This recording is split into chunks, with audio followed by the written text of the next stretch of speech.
All right. Well, thank you everybody for coming. You're at the Open Space and Recreation First Public Meeting. Just checking with a few meeting rooms here.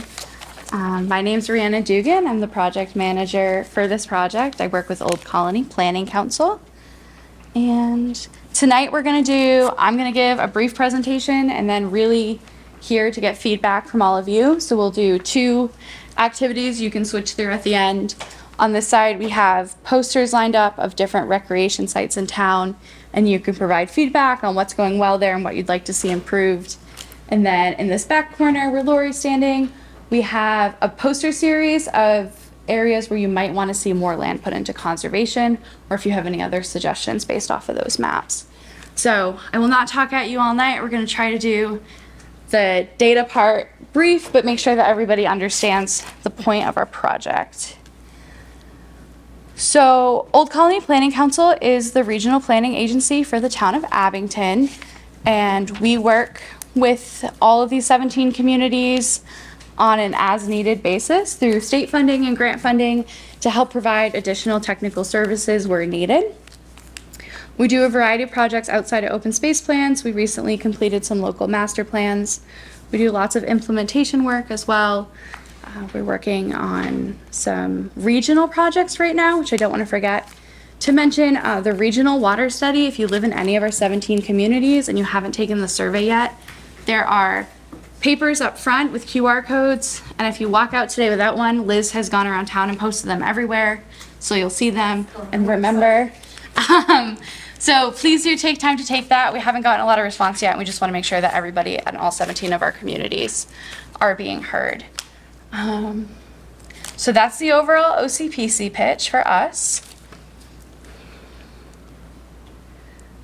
And looking ahead to the objectives of the Open Space and Rec Plan. The Open Space and Rec Plan is designed to draft specific language for goals, objectives, and actions, and develop a public participation plan, which we're a part of right now. We're collecting data, which you'll see some of tonight, parcel inventories, ADA inventory, doing an analysis of needs and a deep dive of demographics.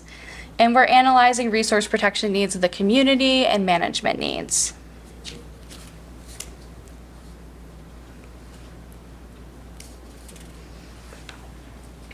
So an open space and recreation plan is a state of Massachusetts specific plan. It falls under the Division of Conservation Services. And we have very specific guidelines that we follow, and that is part of the bonus of working with us. We do a lot of these, so we're here to make sure that we're meeting all of the requirements. It's important for the town. It's a prerequisite for Mass Division of Conservation Service grants. This includes the Park and Land Grant, and that provides funding for your town to either improve parks or set aside land that will be used as parks and recreation space.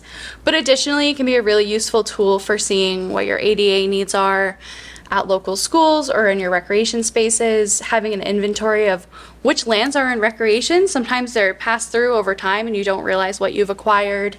Also an opportunity to set new goals and maybe areas you want to add trails, areas you want to expand, having more conservation land or increase access to a certain parcel. So tonight we're here as part of the public process, which is what makes your plan unique and helps it be solely yours as Abington.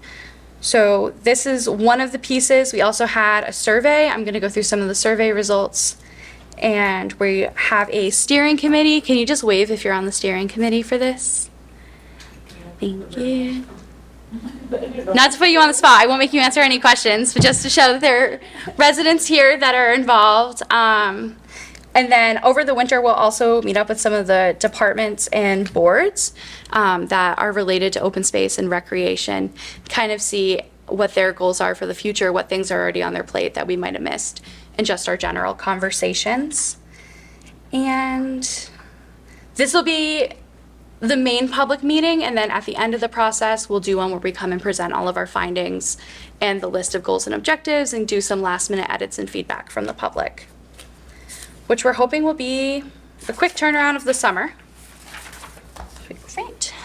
Then, so for background on what is an open space, it's a large combination of things that are all mostly green. It's conservation, forested, agriculture, athletic fields, playgrounds. It can be small pocket parks, green buffers along roadways, and or undeveloped land that is of conservation and recreation interest that might not be in place yet. Some examples in town, you have Ames Knoll State Park, Beaverbrook Elementary Playground, and Island Grove Park. Soon to be updated. So just some regional context. Abington's unique in that it falls under 3 different watersheds, which is rare for this part of the state. You guys are in the trifecta though, right at the top where they all connect. So when we're looking at conservation land, one of the things that we keep in mind, which Abington has already done a lot of work on with the watershed protection zoning layer, is how are waterways that are passing through being impacted. And on your left, you have the land use map. It is nearly impossible to read at that view. There's a printed copy up here when we break out into activities after. We encourage everybody to take a look at. So this is a little different from your regular zoning map because it shows the breakdown of how land parcels are actually being used, but it does give us a better idea of where residential versus commercial spaces are, where our existing green spaces are, and where there might be room to add if possible.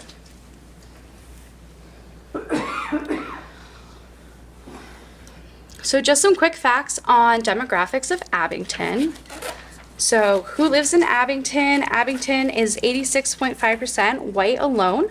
It's 14,704 residents in a combined minority of 2,299, with the majority of that falling under 2 or more races. And then in terms of total households, Abington has seen a slow household growth over the last decade, with only a 4.2% increase from 2010 to 2022, total of 5,701 households who are hopefully looking to access open space and recreation. But this is a little bit of a slower growth than the region, which came in at 11.5%, and the state of Massachusetts at 11%.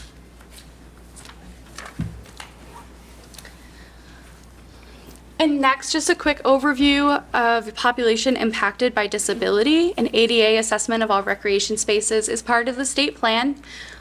So take into account who in the community might be trying to access our open space and recreation but aren't able to.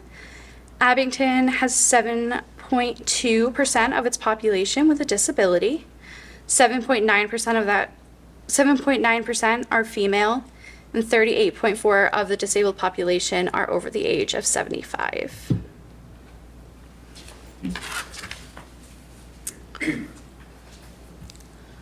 Then we'll move into a quick recap of the previous plan. So these are the overarching higher level goals from the 2014 plan, not the 2024. And these had a bunch of objectives listed underneath. These were just the main goals. They were to preserve, protect, and expand the town's open space and green areas to improve access to these resources, increase the number and quality of active recreational areas and facilities, and the protection of watersheds, groundwater resources, and other natural resources. So Abington's done a lot of work in the last 10 years.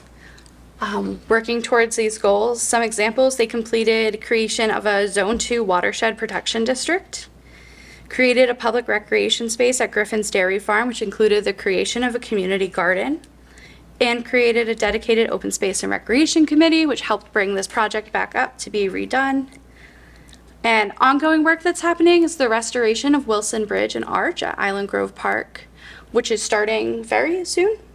Correct? Environmental review begins. Environmental review. So we're in the early stages currently. And the town is ongoing working to increase conservation land through acquisition, conservation, and acceptance of conservation restriction over time. So just an idea of some of the things that have happened since the last plan and how setting these goals helps give a direction for where recreation is headed.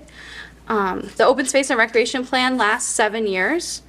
So we're looking to create a list of goals that'll help us carry through planning for the next 7 years. And then if there are some bigger picture items, what are some small goals we can achieve in the meanwhile? So the survey happened late fall to January. We got a really great response 488 people responded. It was available online, and there were physical copies distributed at local offices. They were at Town Hall, the library, the senior center. They were also put in through the Abington chat, I think. Yep. Okay. Yep, out on social media. And on Abington social medias. And one of the biggest takeaways from the survey results is that 99% rated that open space was at least somewhat important to their quality of life living in town. So here is a brief snapshot of some of the survey data that was captured. I'll make the survey data after tonight's meeting available on the website too. I'll work on getting all this up over the course of the week on the website, so that way it's all available next week. If you want to dive through more, 73% rated open space in town as extremely important.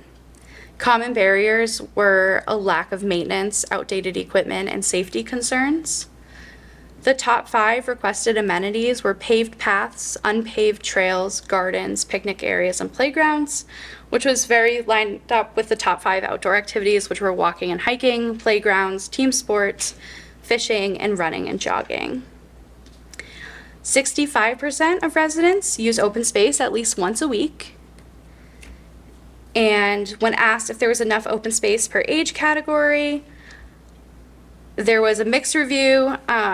Commonly, we see that 13 to 17 gets a lesser rank. It's hard to find recreation spaces that specifically meet early teen needs. Under 13 did well at 61%, 18 to 59 at 66%, and those age 60 and over at 68% felt there was enough. Definitely still a gap across all boundaries to increase open space. Top programming requested needs, that's that cute bubble diagram at the bottom. I know you can't read it, I've got the top 4 written down. It's nature and wildlife education, outdoor community events, walking clubs, and gardening programs were the top 4 requested programming to be provided by the town. And then I have some survey comments that we picked out from the survey. I'm sure if any of you use open space and recreation, none of these will come as a surprise. Island Grove needs support. It could be great, but all of the swing sets are broken. Many areas do not have access for those who have difficulty walking. Any plan for open spaces needs to balance areas for use of preservation of natural resources and wildlife. Not all spaces feel safe. It would help promoting the different parks with signs, identifying the areas, and maybe town maps at intersections giving arrow directions. We need to take care of what we have. We need to keep the parks, playgrounds, and open spaces in good condition. And Abington has a lot of potential to develop and enhance our natural lands. So that was just a brief overview. I know that was a very rapid deep dive of the survey and some of the demographic data. Before we move on, I'm really excited to hear all of your thoughts, but before we move on, does anybody want me to go back through any of that or have any questions? Yeah?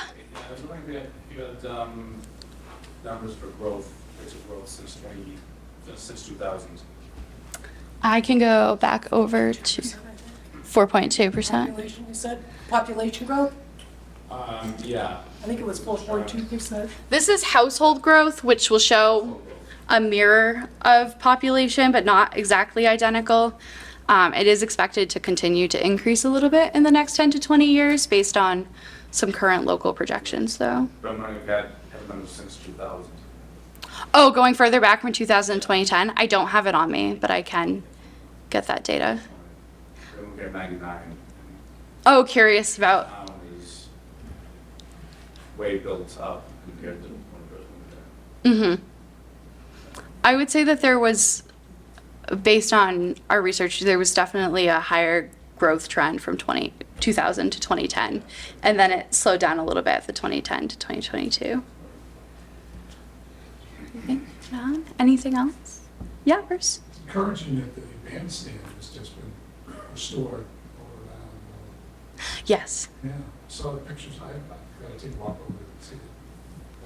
But that's been something we've talked about for a long time. There's a lot there. I think another great thing for Island Grove that we've been talking a little bit about is like better advertising of all the opportunities that are at Island Grove. If you just drive by and you're not familiar with the space, you don't realize how much is actually hidden back there.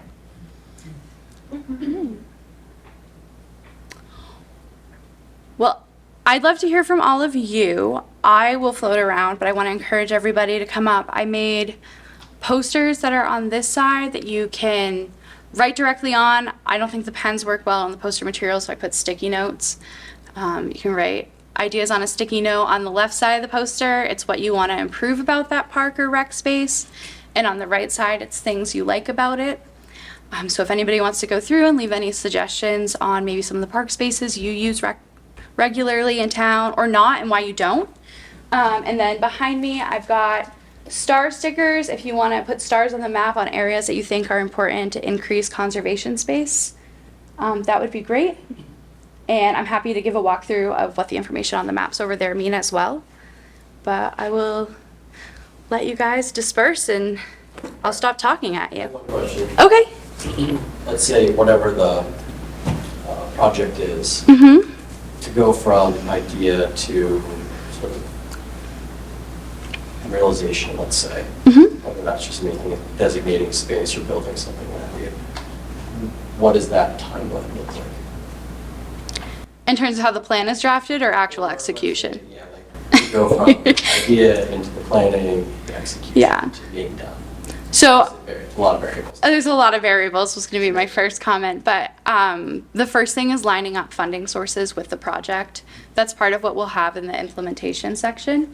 The open space and rec plan requires that you have a 7-year action plan. So you kind of assign what can we do quickly, what do we have available to us now, what might take 5 to 7 years, what might need incremental baby steps if it's like a larger project.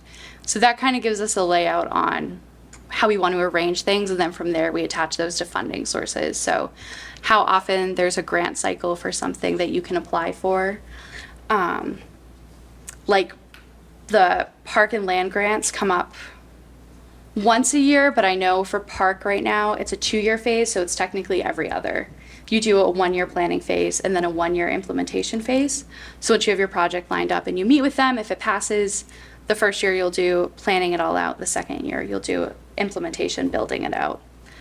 So that would be like the dreamy plan, like 2 years, 1-year planning phase, 1-year building plan. I won't guarantee that things happen in 2 years. We're all living in post-COVID construction era. Yeah. But there are shorter things that can happen. A lot of things that we looked at were just like repaving sidewalks, things that we can probably a little bit quicker to mobilize people if it's something in a small incremental steps. But if you have specific ideas later, you want to talk one-on-one, curious how they phase out. Okay.